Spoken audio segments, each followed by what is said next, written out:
બાકી ના તે તો કેટલી વાર લગાડી. સાનો માનો બેસ, આલા ને સંતાડી દે. અરે આનો બીજો ભાગ ક્યાં ગયો? શું છે આ શેરવાની? એ તો મને ખબર છે, પણ આનો બીજો ભાગ ક્યાં ગયો? માલિક, તમે આને ઇસ્ત્રી કરતા હતા, મને શું ખબર? સાના માના બેહો બે, મને ખબર છે કે તમે બે મારું કામ નથી જોઈ શકતા. કેવી વાત કરો છો માલિક? એવું કઈ નથી. અરે નાના, મને બધી ખબર છે કે સાના માના તમે બે મને ગાળો દેતા હશો કે માલિક પગાર પણ નથી આપતા. ભાઈ મારી શેરવાની સીવી નાખી. અરે આને અત્યારે જ આવવાનું હતું ભાઈ, કાલે લઈ જાયજો. અરે ભાઈ, મેં તને કીધું હતું કે મારે કાલે લગ્નમાં જવાનું છે, તો મારે શેરવાની પહેરવાની છે.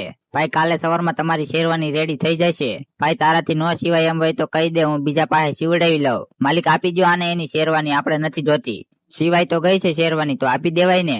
જયારે મારે ઠોકા ખાવાનો વારો આવે ત્યારે મારા જ મને ઠોકા ખવડાવે છે. આનો બીજો ભાગ ક્યાં ગયો? અરે ઉંદરડા ખાઈ ગયા, હવે તું જાને મારી દુકાનેથી ભાઈ. મારી શેરવાની ફાડીને મારી સામું બોલે છો, ઉભો રે.